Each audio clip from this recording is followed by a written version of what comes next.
Today we're on to welcome Scott Lackey to the show today. I'm very excited to have him on. He's an author of a new book, and we're going to get into this today because it's so important to develop mental toughness and mental resilience. And there's many different ways of doing that.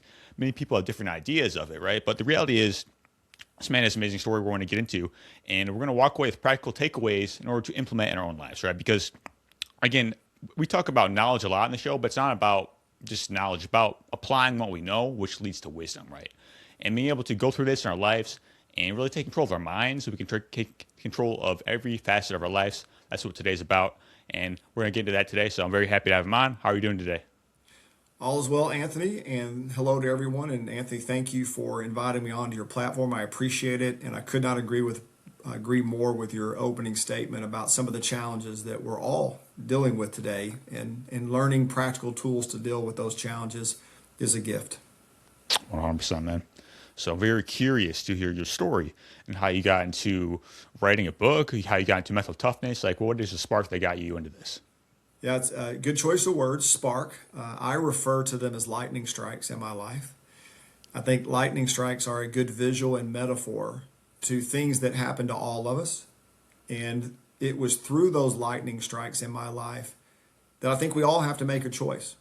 And that choice is, are we going to internalize what happened to us and not deal with it and wake up a little bit every day just to die a little bit more, right? Which is the title of the book. That's a choice we make. Or is it going to be a situation where a lightning strike happens in our life and we're going to do the work to reconcile that? And by doing that, get the gifts or the benefits that come from reconciling that really advance our life, so that as events happen in our life, as we gain that wisdom, as we gain that knowledge, it's there to support us, not to drag us down by not dealing with it. That's the way I would answer that. 100% makes a lot of sense because a lot of times you go through certain experiences and challenges in life, and we don't know how to traverse. So we either just do two things. We can either like be a victim or a victor, right? We can either say this is just going to be our life, and we hold on to these things, or we can transform it and build that toughness and resilience in the process. Yes. So let's talk about that. Victim or victor. Sounds easy. We all know it sounds easy, right? And a lot of people like to respond with, well, I'm never going to be the victim. I'll just be the victor until the lightning strikes. And then, some things are so bad that all you want to do is curl up in a ball and disappear. It depends on what's happening in your life. But cumulatively, as I mentioned earlier, all of these events in my life, not all, many of them, the significant ones, made their way, into the book that I just launched, Wake Up to Die Again. And the theme that is relevant through the entire book, all 24 chapters, it wrestles, it doesn't say it by name, but it is an absolute wrestling match with a choice between being a victim or being a victor. And I think what a lot of people confuse about being a victor is that means that I'm going to be standing on a podium waving a flag or get the medal or the poster or the reward or whatever the case is. And that's one of the big things that I've learned in my life is that's not always true. Matter of fact, I think most of the time it is not true, is that when you become the victor, I think most of the time when it's really a humbling experience, not one where you're running around waving the flag. I think that's actually rare. I think the real definition of being a victor is you come out a little bit more humble than you were before because you learned some real lesson that changed who you are as a person. Does that make sense? Absolutely, yeah. I feel like, in terms of success, it's really about who you become in that process, right? It's not about holding on to these circumstances, but it's about forging that toughness within it. And a lot of times, as you said, it's not this glorious thing at the end. Like, everyone sees the end result, but nobody really understands the process of what it takes to get there. Nobody cares about the process because they just want to be on the stage. When we haven't talked about this, but there's a scenario I talk about in my book where, and I've mentioned this in other places, but I invented a product and it was funded by a private equity firm for $3 million. And I thought I hit the business lottery, and I can tell you about all the things I was going to buy in my life and all the fun I was going to have and the travel I was going to do. And 6 months later, the private equity firm fired me and the management team and stole the company and stole my patented invention. And it was an absolute, total life destroying, event. And looking back on that, here's the paradox. That was one of the greatest gifts I was ever given in my life, was to be fired from for my own invention. But who would ever say such a thing? Well, that's because all the gifts that I gained from that, right? They're not measurable gifts. They're not gifts that I can go to the world and say, look, because I invented this product and because I did all these things, and I donated all this money to charity, and I made all this money, and I bought all these pretty possessions, and I went on these fancy vacations, right? That's not my definition of success, because that's where I was headed, right? If that product would have been wildly successful, that was the path that I was headed down, was to show everybody how successful I was through possessions, right? Through trips, through all of the stuff we see on Instagram and YouTube today. Okay? But what I actually learned was the inverse of that, which was I was practicing at that point in time in my life addition. I wanted to add things to my life to prove to myself that I was a success and prove to everybody else. But what actually happened is that I had an involuntary subtraction. I was fired. And it was through that subtraction that I had to look inside myself and answer an entire new set of questions. Who are you now? What happened? How are you going to reconcile this? Those are the hard questions. You see, it's not hard to win and be on the pedestal and tell everybody how great you are. That's what we see all over social media right now. What we don't see, or we rarely see on social media now, is, hey, I'd like to share with everybody, this is how I had a catastrophic failure. So you're not the hero now. This is how I had a catastrophic failure. And I'd like to share with you, if you're going through something like this, or you're experiencing this now, or you feel this way, here's some things that I did that may help you. That's the message I want to hear. Those are the people that I relate to. Those are the people that inspire me. Yeah, for sure. I want somebody authentic and real. Yeah. So it's all about, what's in the way becomes the way, right? Like Dude.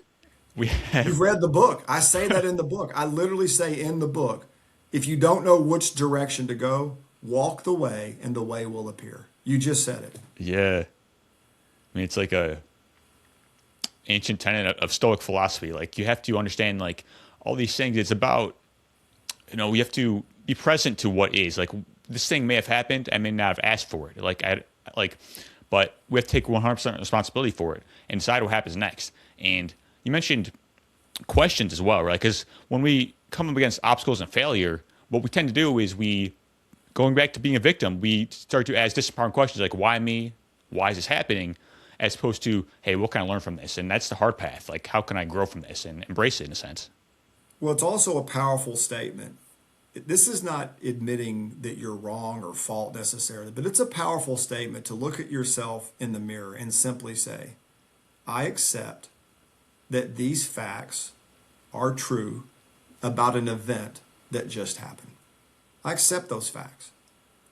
And the acceptance of whatever the facts are. Remember, I'm saying facts, not lies, not that garbage that liar in your brain tells you all the time. The facts as they really are. If you can turn to yourself and say, these are the facts, and I accept those facts, then whatever it is that you're struggling with is going to start losing power and control over you.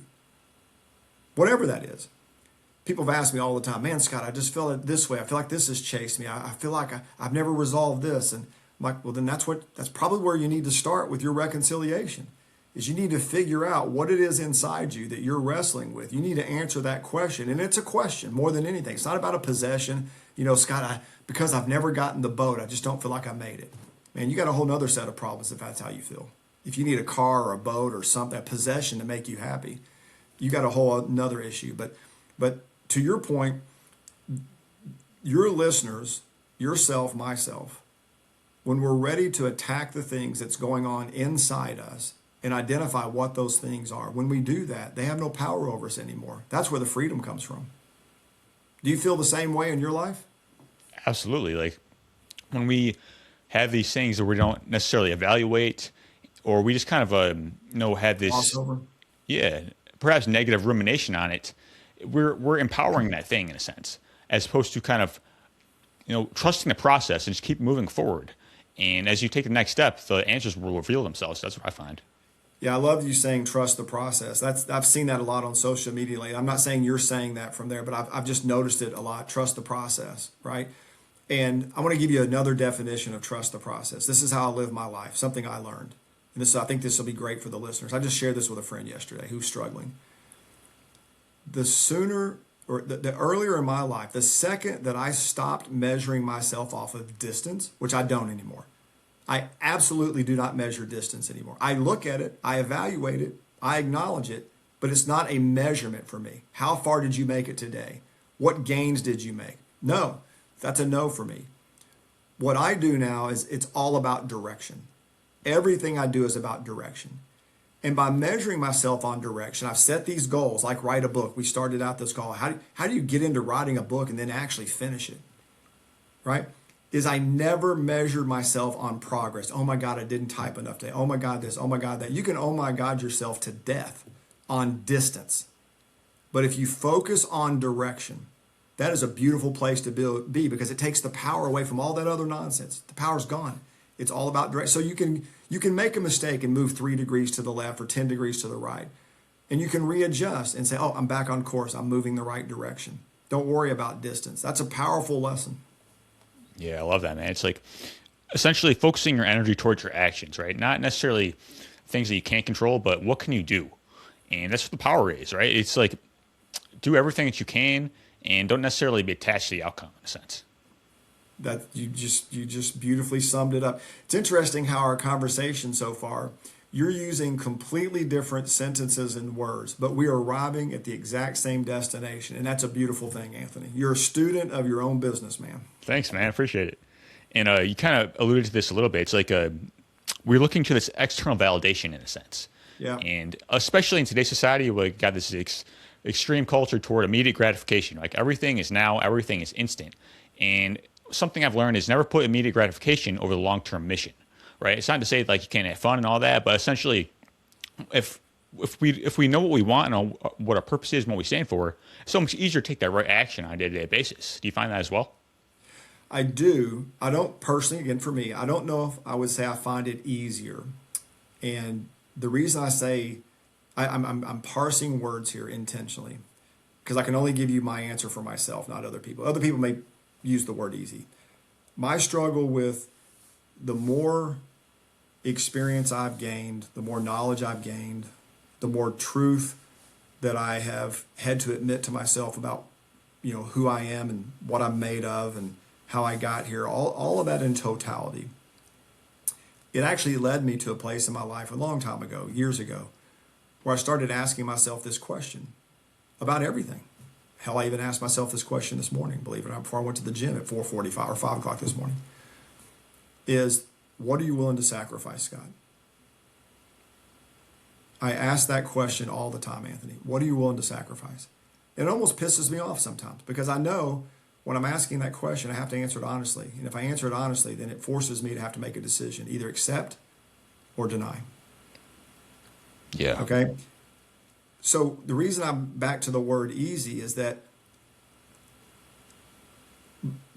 being willing to ask yourself these hard questions and answer them, yes, it may get a little bit easier because you're dealing with the truth. But what's never easy for me is that when I acknowledge what that truth is making myself do the disciplined thing, right? Or the thing of execution, the art of getting things done.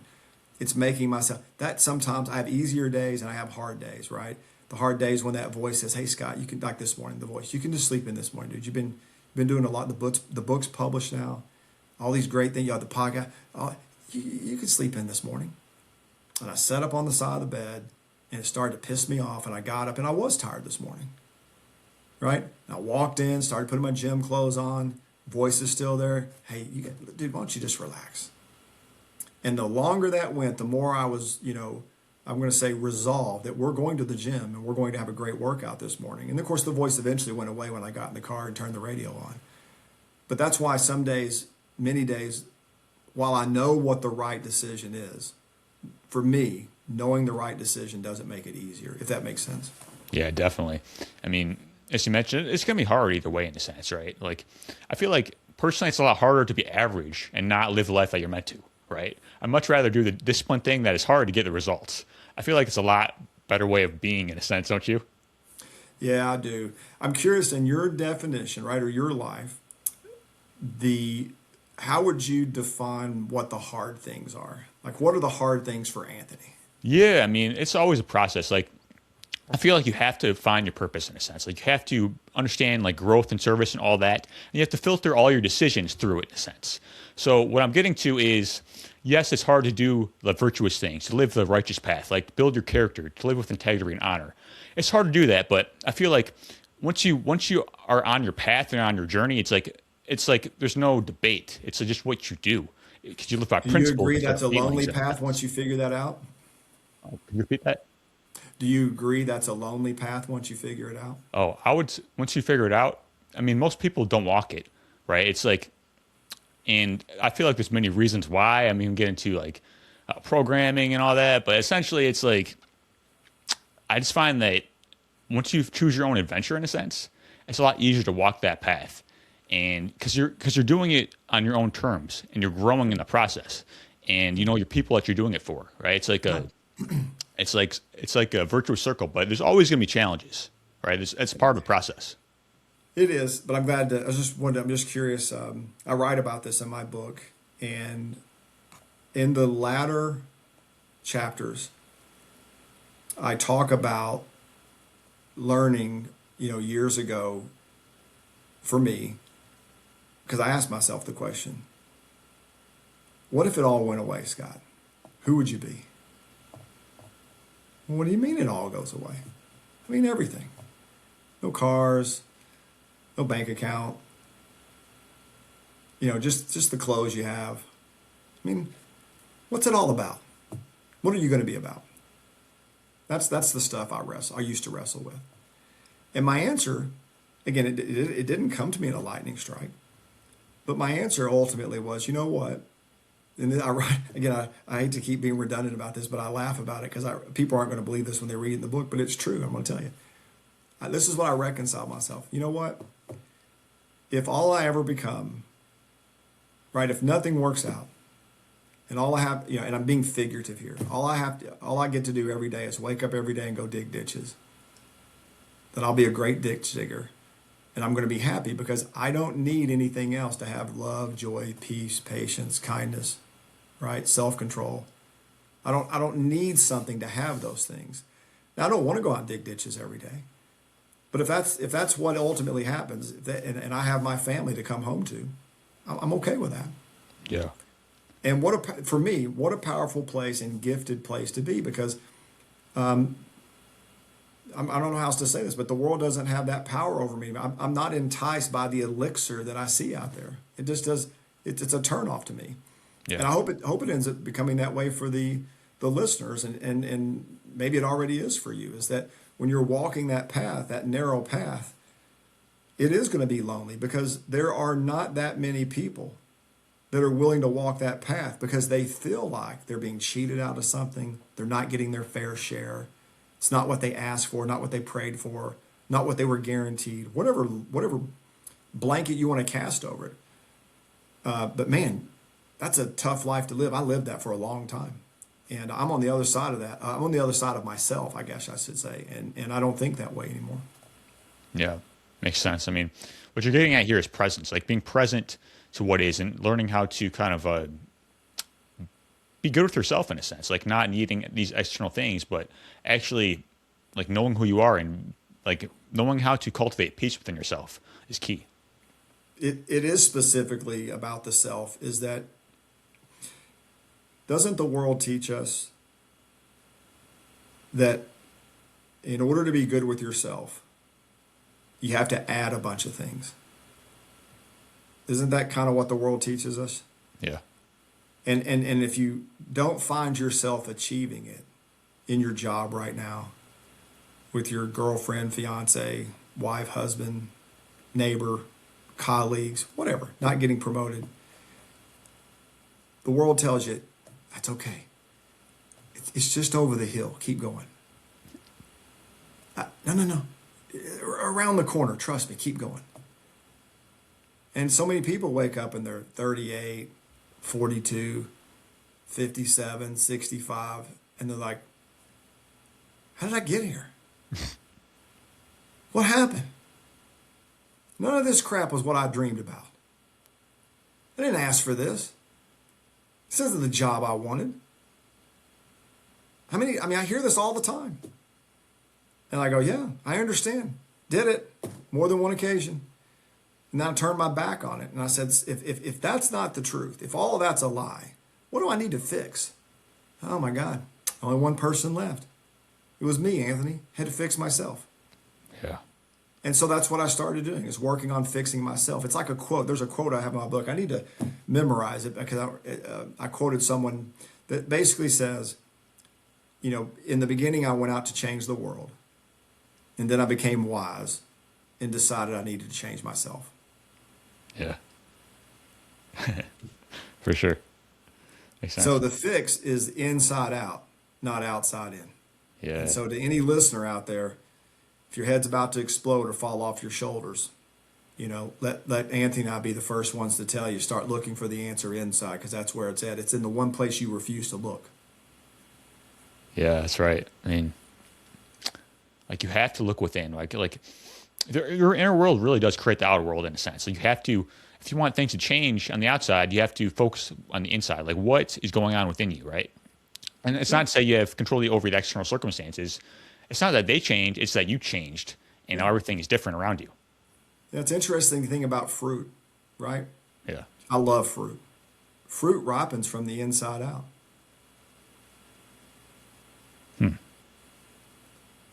So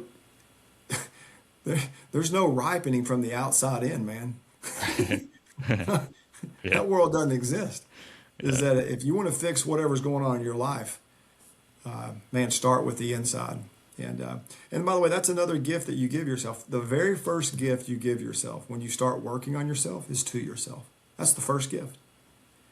And as you receive those gifts that you create for yourself, fixing yourself, everybody around you gets the benefit of the new you. Your husband, your wife, your kids, your parents, your neighbors, your colleagues, your roommates. They all get that gift and go, man, what happened to Anthony? He's so happy here lately. He's so content. What's going on with Anthony? And that's wonderful in the beginning until you keep doing it. And then some of them turn on you. And they're like, hey, man, where are you going? You leaving us? Why are you going to the gym all the time? What's going on? Right? And so some of the people that were in the early days are telling you, we love Anthony. They turn on you because they think you're leaving.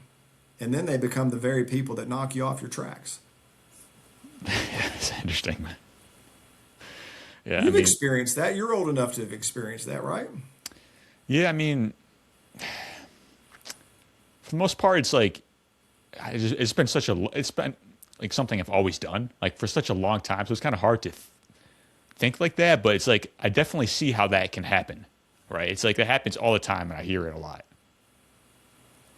I mean, going back to something that you said, you mentioned like we have to be content with right now. We have to own this moment in a sense. We have to be good of right now. But something I like to say is like the paradox of success is to accept where you are, but always strive for more. Because I personally feel the nature of life is growth and service and all that. But do it understanding that right now is the way. Like it's not out there. And yes, like the future may be better, but you create it right now. Like you don't get from a place of abundance, from a place of lack internally. Like you have to be rich right now in spirit. I spend an entire chapter on this very topic, an entire chapter. And I'm going to give you a little hint. You've heard this before. You've heard the saying "carpe diem" before. Have you heard that before? Carpe diem, Yeah. right? Seize the day is what it says. But here's what nobody told us, and I'm not going to try to pronounce the rest of it because it's in my book. That's not the whole phrase. That's just the beginning part of the phrase before the comma. But there's a few Greek words after that. And here's what the full saying says, which is exactly what you said, which is it says, seize the day, caring about tomorrow as little as possible. Go Google that. It is a powerful statement. Everybody wants to talk about seize the day, seize the day. You're right. But if I were to ask them a few more questions, they're not working on seizing the day because they're worried about tomorrow. What if this? What if that? What if I don't get the? No, no, no. You're living in the future that doesn't even exist, and you're fighting ghosts that aren't even there. The future does not exist. The only thing that exists is where you're physically sitting or standing right now. Seize the day, caring as little about tomorrow as possible. That's right. You want to manifest tomorrow? You freaking seize the day today. That's what you do. But Scott, what if I fail? You're going to. That's the whole point. That's where the gifts come from. But then some days you're not going to fail, right? But that's today. That's not tomorrow. And it darn sure isn't yesterday. That's dead, you know? And I tell you, I'm really glad you're talking about this because that is absolutely where I live my life. I get in trouble all the time with people saying, you know, what about this? What about that? And I'm like, we'll deal with it when it comes. Right. If it comes. And you know what? We all know this. 9 times out of 10, never happens. Right.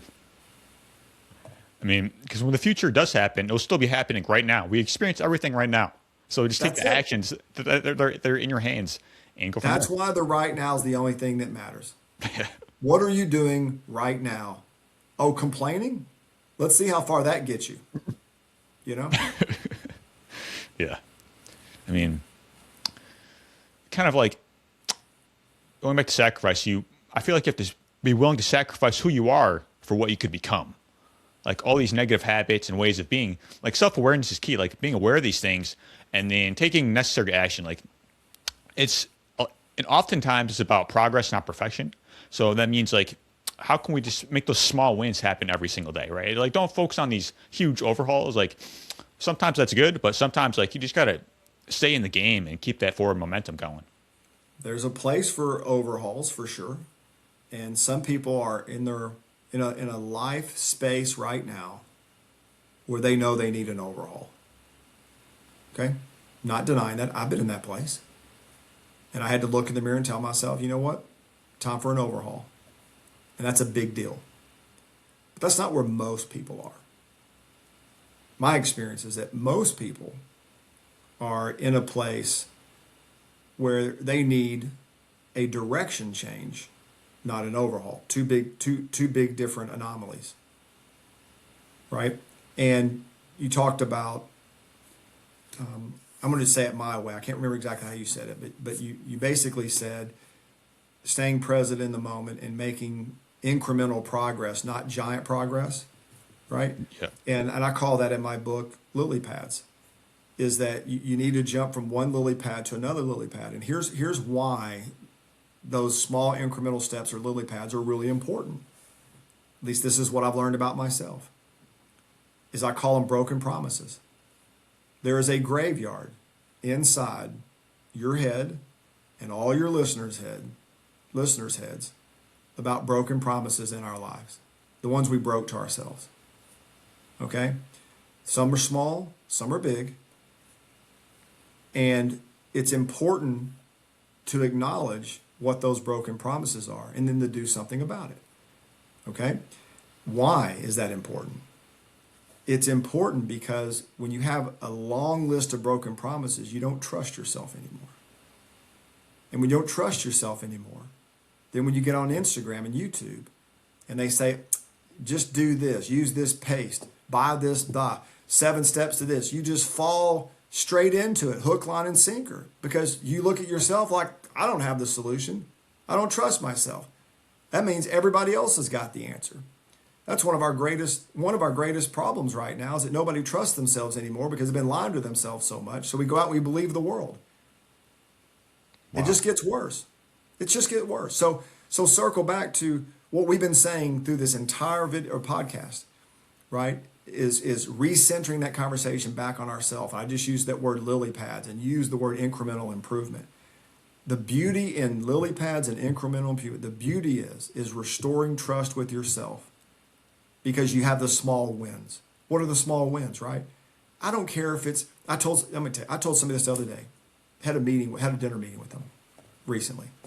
We were having the same conversation. Scott, I don't know how to restore trust with myself. I said, okay. I said, I'm going to give you 2 exercises to do. We're going to do this over 2 weeks. And if you promise to do exactly what I'm asking you to do, you're going to learn something from this. He said, I'll do anything. I said, fine. This is going to sound crazy. Your wife's going to think you're crazy, and I'm sorry. But I want you to go home this weekend. I want you to take everything out of your closet, everything that's yours. I don't want nothing left, everything out. The only thing that goes back in there are the things that you're actually wearing, shoes you're actually wearing, t-shirts you're actually wearing, right? So we went through this exercise. He calls me on Sunday and he goes, man, Scott, this was great, dude. He goes, I've got so much space. I must have thrown away, or I've taken to Goodwill 60% of everything I own. We had this whole conversation. What do I do next? Tell me what to do next. This is pretty simple. Next weekend, I want you to do the same thing in your garage. Oh God, I can't do that. That's no. Take everything out of your garage. Everything. What's going to Goodwill? What's going to get thrown away? What are you taking to the dump? All that stuff. Took them all weekend to do it. Calls me back Sunday night.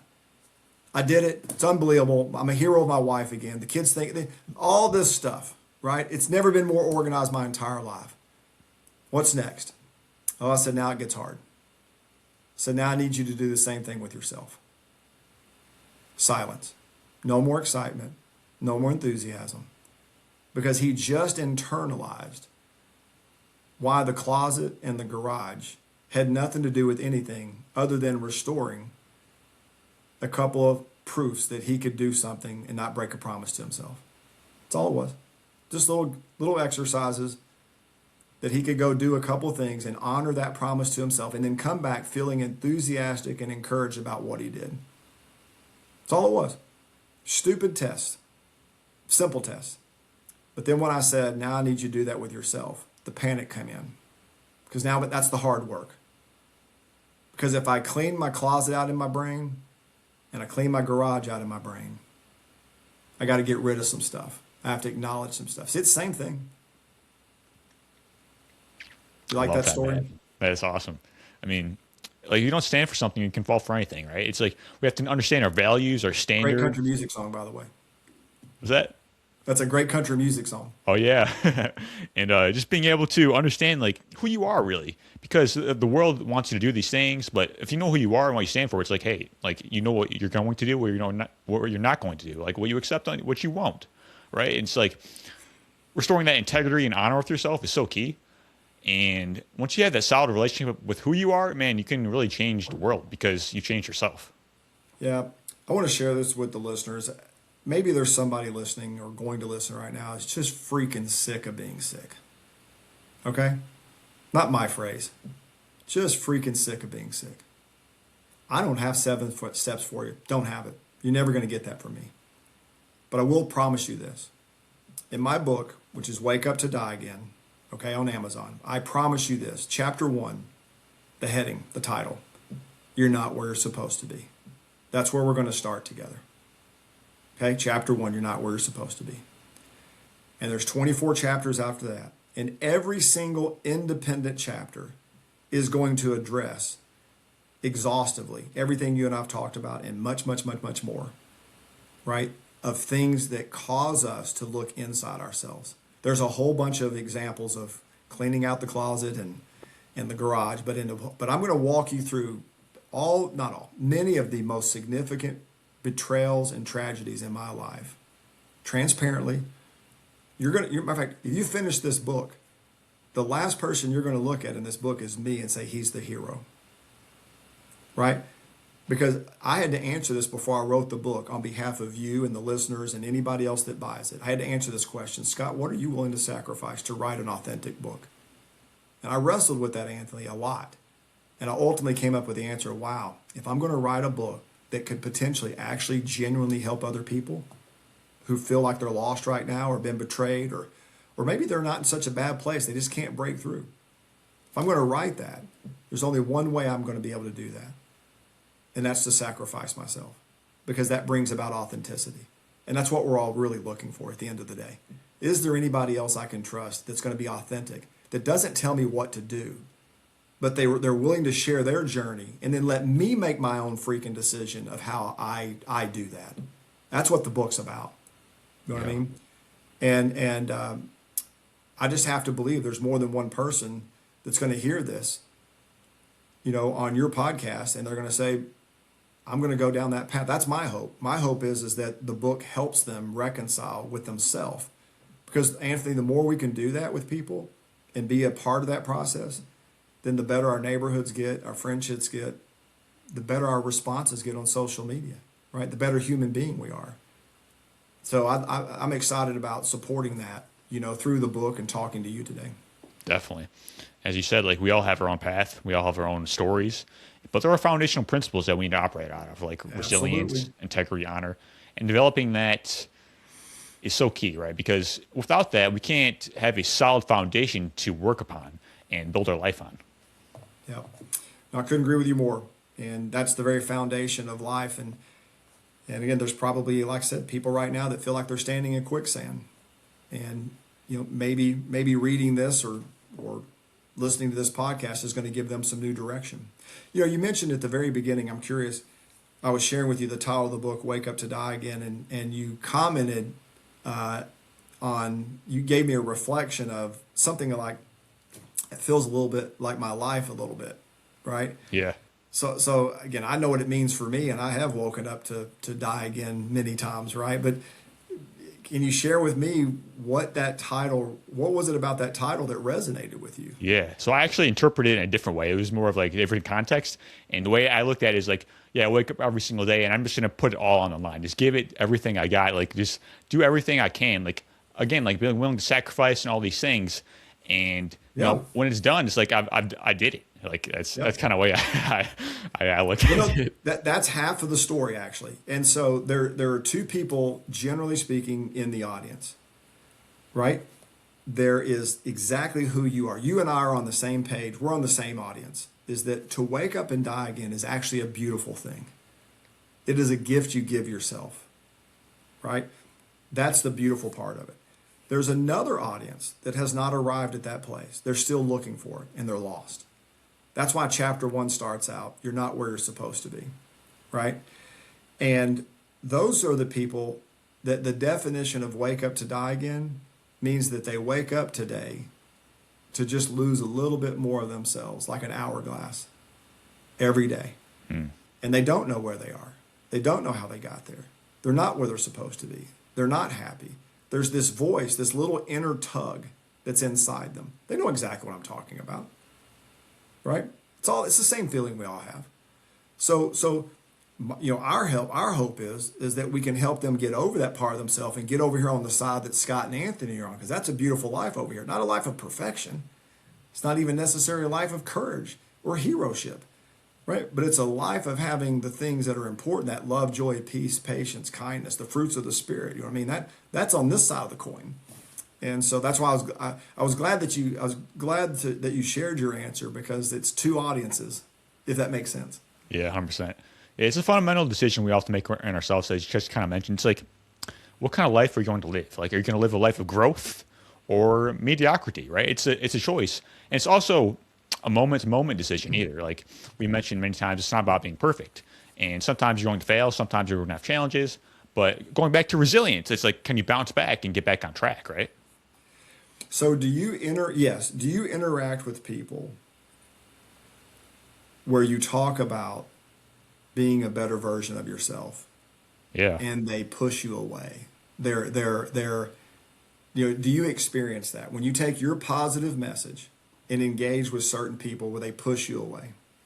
Well, not physically, you know what I mean? Just early on, I kind of realized that the best thing you can do is be a model and live to be an example for what is possible. Like I don't necessarily like force things upon people anymore. Like if people have questions, of course, I'm always ready to answer.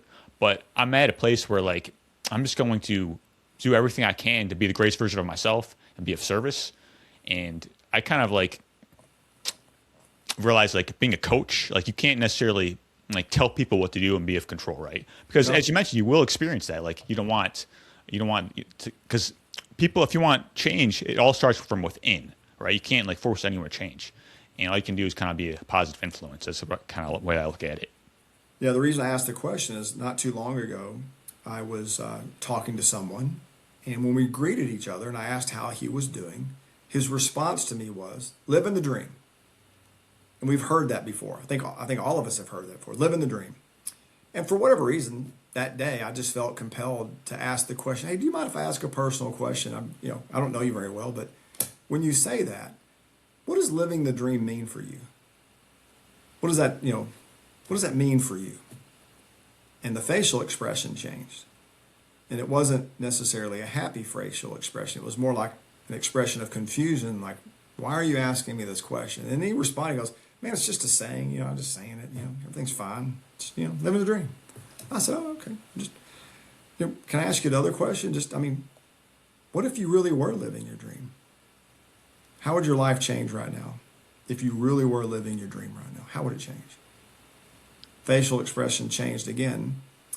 And I won't say it was an angry facial expression, but it certainly looked close to being angry, a frustrated face of, "Why are you asking me this?" And that was ultimately what the response was. After a few seconds pausing, he said, "Man, I don't know where that question came from, but I got other things to do. See you later." He turned around and left. And that's really stuck with me. Two innocent questions that I was generally interested in. He living the dream. What does that actually mean for you? And then, then that took a right turn into the ditch with basically saying, "Stop asking stupid questions and leave me alone." Right. And Yeah. so anyway, that really stuck with me. And that was, I don't know, it just really stuck with me is what was going on. Because now he doesn't want to look at me. You know what I mean? Right.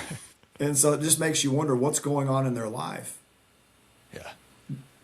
Because the expressions that we use is like we use so many words loosely, right? It's like, what would that look like for real? And honestly, use some self-assessment. Like, what would that look like in your life if you were?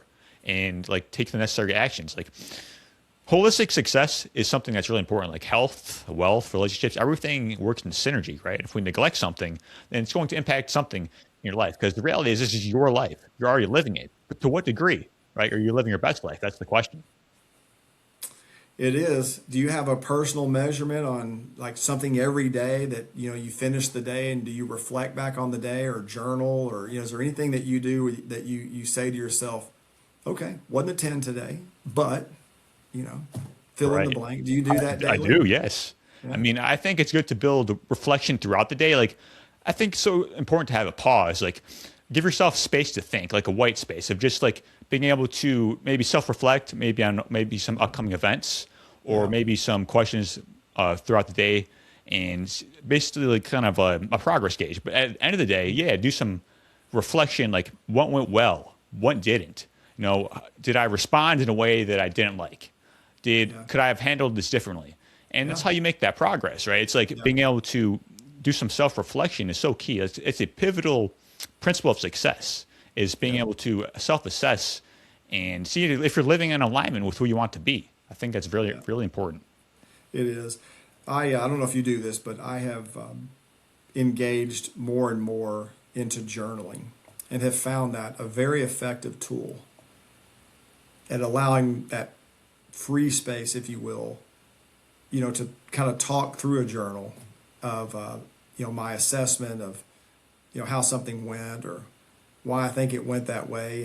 And I don't necessarily get anything out of it necessarily that moment in time, but days or weeks go by, and I'll maybe on a flight somewhere, and sometimes I like to just flick back through the book and grab a story and start reading it, and I'm like, wow, I have an answer to that now. I didn't have it that day, but I don't even realize that I've answered that. You know what I mean? And so it's Exactly. really interesting to look back and have that information that I almost completely forgot about. Some of the stories I don't even remember. I was like, oh wow, I don't remember writing it exactly that way, and I don't feel that way now. It's just, do you ever do anything like that? Yeah, I do journal. I mean, journaling is such an important practice too. I mean, there's so many different ways of doing it, right? There's goal setting, there's gratitude, but then there's a self-reflection. It's like being able to say, hey, this is the progress I've made. And just being able to develop your thoughts and ways of being. It's such a powerful way of doing it. And many people take that on and they see like the results get skyrocketed. Yep, that's exactly been my experience. It actually was a key supporting, a very key supporting fact base for me to allow me to write my book. Yeah, I like it, man. Just being able to organize your thoughts and align yourself with your mission and all these things. Like, again, like there's meditation, there's journaling, like being able to have these tools, like to be able to utilize, not just doing the hard things all the time, but being able to have that like wise internal state and be able to navigate from there. It's so key, man. It is key.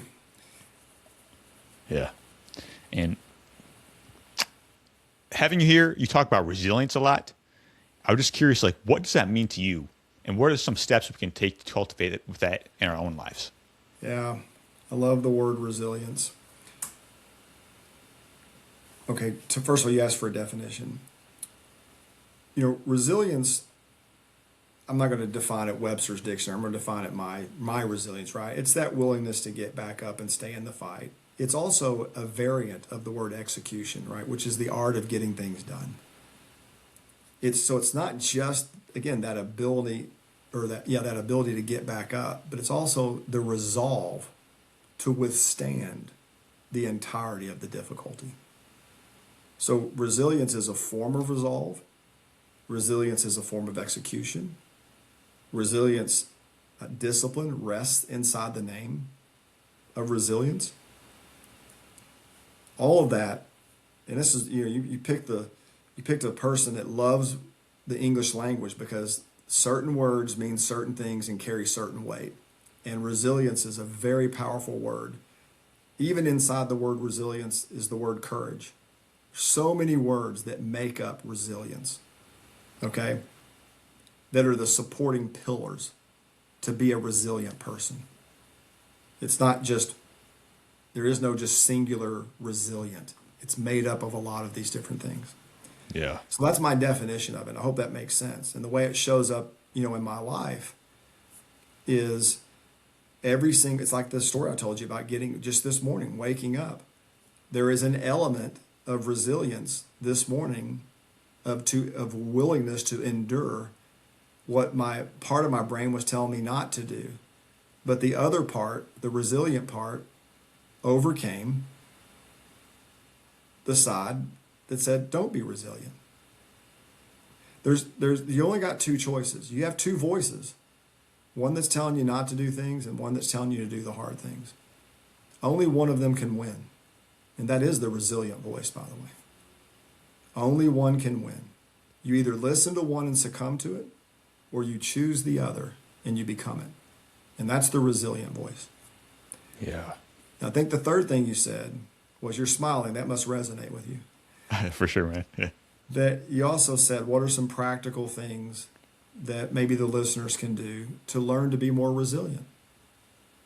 And I'm going to go back to the lily pad discussion we had earlier and broken promises. If Scott is right, that resilience is a beautiful word in and of itself, but it's also supported and made up of all these other words, then practice being disciplined in the small things. Right? It could be as simple as, if you don't want to do my example of cleaning out your closet or organizing your garage, if you don't want to do that, get even more simple. Practice being disciplined at saying, you know what? I'm going to start getting up every morning at 5 a.m. or 5:30 a.m. No, Scott, I'm a night person. I hate that idea. I ain't going to do that. It's stupid. Okay, well then maybe for you, you need to reverse that and say, I'm going to be disciplined. I'm going to be in bed every night at 9 o'clock. I'm going to get some rest. Oh, no, let's get even more simple. I read that, 60, 70% of the world walks around dehydrated. Okay? Well, maybe you're one of them. That's what I mean by simplicity. You can start with the very basics in life and practice discipline. The very basics in life and practice execution, which is a wonderful word, but all it means is the art of getting things done. Okay? You can do all of those things, and every single one of them are the supporting infrastructure of the word resilience. You just need to pick. So if you want to be resilient, start with the basics. Just say, I'm going to do it for 7 days. Oh, I can't do it for 7 days. Okay, one. Freaking do it for 1 day. Because guess what? You're kind of right. If you can't think about doing it for 7 days or 30 days or 54 days, Okay, you're probably right. Let's get that crap out of our head. Let's carpe diem, seize the day, worrying as little about tomorrow as possible. Only do it, only worry about today. So when the voice comes into your head, says, man, you'll never be resilient for 30 days. Screw you. We're just going to focus on today. And you may be right. But you know what? I'm going to be resilient today. And so that's what I want to encourage when you start getting into the details of what do I do? Be resilient for today. Worry about tomorrow. And then when tomorrow comes, be resilient today. Give yourself some grace. So that's how I would wrap all of that up underneath the word of resilience. That's more than you asked for. 100%. I love it. So it sounds like there's a lot of facets to it, and it's about mastering the fundamentals, and it's a practice in a sense. Yeah, and enjoy the practice. You know, it is a fun. You want to have an adventure in life. I love adventures.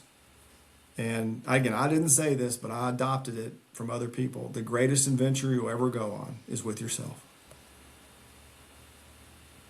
100%. All right, Scott, this has been awesome. I really appreciate you today for coming on the show, sharing your story with us, and all your insights on resilience, mental toughness, and being able to ultimately build your character to live the life you're meant to lead, right? To be of growth and be of service and be a light and model for what is possible, right? And being able to do some self-reflection and, it's so important to live with an alignment and an integrity, right? And build yourself up, have a strong relationship with who you are, and ultimately help others along with that path. So again, man, it's been an honor, and I thank you again. I want to echo the same thing, Anthony, and to the listeners, if you are struggling, again, whether you're on the side where Anthony's on and I'm on, or you're struggling with something, if I may, go out and use that book that I wrote, Wake Up to Die Again, on Amazon. It'll be a gift to yourself. Again, it's not going to give you the 7 steps to get out of whatever you're in, but I promise you it will point you to a set of mountains you can navigate to. And I hope you'll do that. And then I'll hope you come back to Anthony and myself and let us know what you learned from it, because that encourages us to hear about how you've changed. We need you on this side. So thanks a lot, Anthony. Definitely. If you want to get connected with your work, where can we go? ScottLackey.com. All right. It's been awesome. Appreciate you. Thank you, sir.